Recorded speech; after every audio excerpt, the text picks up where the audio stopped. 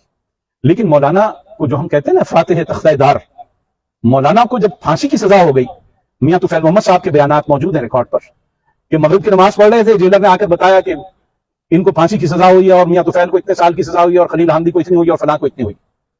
تو اس کے بعد جیل کا طریقہ یہ ہوتا ہے کہ جس کو پھانسی کی سزا اناؤنس ہو جاتی ہے اس کو پھانسی گھاٹ کے قریب ایک الگ بیک ہوتی ہے، وہاں لے جاتے ہیں۔ تو مولانا کو وہاں سے وہ لے گئے اور یہ لوگ یہ سمجھے کہ بس اب تو پھانسی ہو جائے گی۔ جیلر نے کہا کہ فیصلے میں یہ گنجائش ہے کہ آپ چاہیں تو صدر پاکستان سے رحم کی اپیل کر سکتے ہیں۔ مولانا نے بغیر کسی وقفے کے کہا کہ میں نے کسی سے رحم کی اپیل نہیں کی، کسی سے نہیں رحم کی اپیل کرنی، اور اپنی پارٹی کو بھی منع کیا کہ کوئی میرے لیے رحم کی اپیل ہرگز نہ کرے، بیٹا گرا مل لیں۔ تو مولانا نے اس سے یہ تاریخی فقرہ کہا کہ بیٹے، زندگی اور موت کے فیصلے زمین پر نہیں آسمانوں پر ہوتے، اگر آسمان پر میری موت کا فیصلہ ہو گیا ہے تو کوئی اسے روک نہیں سکتا، اور اگر آسمان پر میری موت کا فیصلہ نہیں ہوا تو کوئی مجھے پھانسی نہیں چڑھا سکتا۔ اور وہی ہوا، آسمان پر فیصلہ نہیں ہوا تھا، وہ پھانسی کی سزا منسوخ ہو۔ نعرہ تکبیر، اللہ اکبر۔ ہم بیٹے کس کے؟ سید کے۔ ہم بیٹے کس کے؟ سید کے۔ ہم دست و بازو سید کے۔ ہم دست و بازو سید کے۔ ہم جمعیت والے سید کے۔ ہم جمعیت والے سید کے۔ ہم ساتھ چلیں گے سید کے۔ ہم بیٹے کس کے؟ سید کے۔ یہ بھی پھر اللہ کے حکم سے ہے کہ قادیانی مسئلے نے جب سیٹل ہونا تھا تو اس تحریک کا آغاز بھی اسلامی جمعیت طلبہ نے کیا۔ وہ ساری کہانی آپ نے سنی ہوگی کہ نشتر میڈیکل کالج ملتان کے لوگ ٹور پر آ رہے تھے تو ربوہ کے اسٹیشن پر ان کی قادیانیوں سے کچھ تلخی ہوئی اور ٹرین وہاں سے آ گئی، تو وہ لوگ انتظار میں تھے۔ جب یہ ٹور واپس جا رہا تھا تو انہوں نے ربوہ کے ریلوے اسٹیشن پر ان طلبہ کو مارا پیٹا، زخمی کیا، سر پھاڑے، سب کچھ ہوا۔ اس پر اسلامی جمعیت طلبہ نے یہ اینٹی قادیانی تحریک شروع کی۔ ظفر جمال بلوچ صاحب، اللہ تعالیٰ مغفرت فرمائے، میرے بھی ناظم اعلیٰ رہے ہیں، اس وقت جمعیت کے ناظم اعلیٰ تھے، انہوں نے یہ تحریک شروع کی۔ کسی رسالے میں ان کا انٹرویو میں نے پڑھا، کسی صحافی نے ان سے کہا کہ آپ لوگ طالب علم ہیں، آپ کیوں اس تحریک میں آگے چل رہے ہیں؟ آپ کو سیاسی جماعتوں نے گمراہ کیا ہے۔ ظفر جمال بلوچ صاحب نے کہا کہ جناب، سیاسی جماعتوں نے ہمیں گمراہ نہیں کیا، ہم نے تحریک شروع کی، ہم نے سیاسی جماعتوں کو گمراہ کیا۔ اور اسلامی جمعیت طلبہ کی چلائی اس تحریک میں پھر پوری قوم شامل ہو گئی، پوری قوم شامل ہو گئی۔ اور اللہ کا شکر ہے کہ اللہ تعالیٰ نے پوری قوم کے اس یکجہتی کو قبول فرما لیا، اور 7 سپٹمبر 1974 کو وہ تاریخی فیصلہ ہو گیا جس میں قادیانیوں کو کافر قرار دیا گیا۔ یہ بھی مولانا کی زندگی میں ہو گیا۔ یہ سارے مولانا کی زندگی کے مختلف واقعات ہیں، مختلف پہلو ہیں۔ آخری بات میں یہ عرض کروں گا کہ ہم نے کیا کرنا ہے، ہمیں کیا کرنا چاہیے۔ دوسروں کی کہانیاں سنانا تو بہت آسان سا کام ہے۔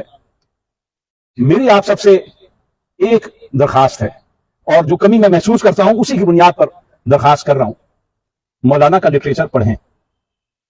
پھر کہتا ہوں خدا کے لیے، مولانا کا لٹریچر پڑھیں، ہضم کریں اسے، بار بار پڑھیں، بار بار پڑھیں۔ آپ کو ازبر ہونا چاہیے کہ دینیات میں کیا کہا گیا ہے، شہادت حق میں کیا ہے، سلامتی کا راستہ میں کیا ہے، خطبات میں کیا ہے، دوسری کتابوں میں کیا ہے۔ ساری کتابیں بے شک آپ کو ازبر نہ ہوں، لیکن بنیادی چیزیں آپ کو ازبر ہونی چاہیے۔ آپ اپنا ٹارگٹ یہ رکھیں کہ میں نے تفہیم القرآن اول تا آخر پوری پڑھنی ہے۔ خاص طور پر جو جمعیت کے ارکان ہیں، اپنا نصاب پڑھ چکے ہیں، جو جمعیت سے فارغ ہو جاتے ہیں ان کو بھی میں یہ مشورہ دیتا ہوں کہ تفہیم القرآن کو اول سے آخر تک پورا پڑھیں، پھر دوبارہ پڑھیں، پھر اس کے بعد اور تفاسیر پڑھیں، مولانا کے لٹریچر کو پڑھیں اور پھر یہ سمجھیں کہ ہم نے کیا کرنا ہے۔ دعا کریں کہ اللہ تبارک و تعالی مولانا مودودی صاحب کی مغفرت فرمائے، ان کو جنت میں اعلیٰ درجات عطا فرمائے، اور ہمیں بھی اقامت دین کی جد و جہد کرنے کی توفیق عطا فرمائے، ہمیں آزمائشوں سے اور تکلیفوں سے اللہ تعالیٰ محفوظ رکھے، ہماری خطاؤں سے درگزر فرمائے، ہمارا خاتمہ ایمان